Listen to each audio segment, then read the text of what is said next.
Ketika ada pilihan pemenang karya arsitektural Istana Negara di calon ibu kota baru diumumkan, saya ilfil. Maaf ya, asli saya hilang feeling. Ilfil bukan pematung atau perupa yang karyanya luar biasa tersebut yang membuat saya ilfil, namun lebih karena keilmuan arsitektural ruang, bangunan, tata kota yang bablas gak berkarakter itu yang saya lebih melihatnya tidak keren. Mungkin ilmu saya rendah, jauh lebih rendah dari si pemilih yang memenangkan karya perupa legendaris tersebut. Tapi dalam hati saya berkata, toh nanti kalau Newmind menjabat, ibu kota baru nggak akan jadi kenyataan dan pindah ke Penajam tersebut.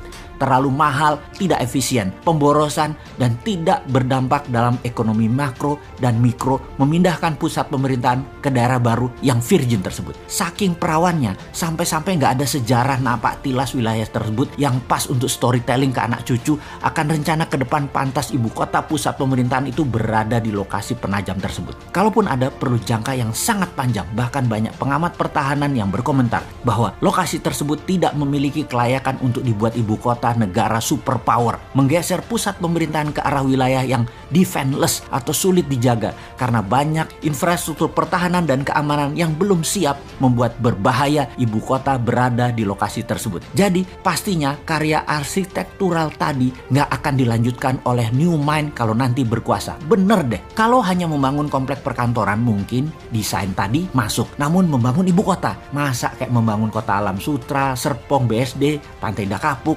itu sih modelnya. Membangun pusat pemerintahan itu membangun Wakandanya Black Panther. Sekali lagi, Black Panther ya, bukan Blackpink. Bener deh, kalau Newmind pusat pemerintahan tetap di utara Jakarta, bekas tanah reklamasi. Sekalian buat benteng laut utara Jakarta. 5.000 hektar itu New Wakanda. Full teknologi, full digital, paperless, kontrol satelit, telekomunikasi jalur baru, e-rupiah, digital aset, dan banyak lagi ke depannya yang dunia pemerintahan butuhkan. The real e-government. Masa membangun ibu kota di abad 21 kayak membangun properti perumahan gitu sih? Hanya casing doang.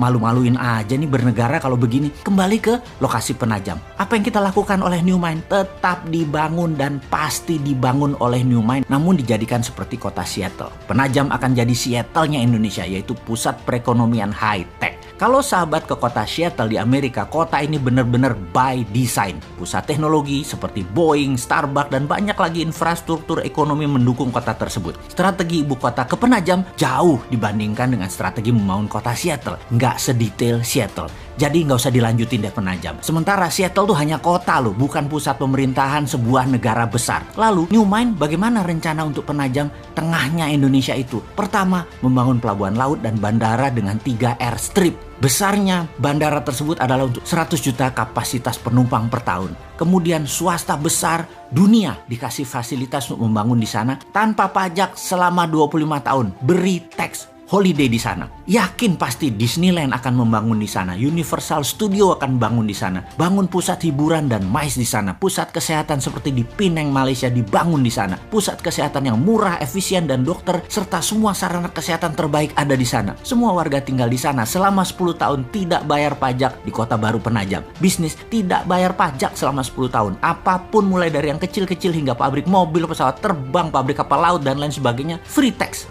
Berlaku e-rupiah di Penajam dan pendanaan lewat SWF e-rupiah printing money di Penajam. 2.000 triliun dibanjiri di Penajam dengan e-rupiah setiap tahunnya selama 15 tahun ke depan. Yakin pasti 2 juta populasi akan pindah dalam 5 tahun ini dan 10 juta populasi akan ada di 25 tahun dari sekarang. Indonesia di tahun 2045, Penajam adalah darlingnya Indonesia. Kemudian pusat pemerintahan di Pulau Reklamasi yang sekaligus membangun Great Giant Wall dam laut untuk menahan banjir Jakarta serta pertahanan laut utara pusat pemerintahan tersebut. Di sana adalah e-government pertama di dunia dan e-rupiah pendanaannya. Aduh, jadi kangen masa depan. 2024 kok masih jauh ya.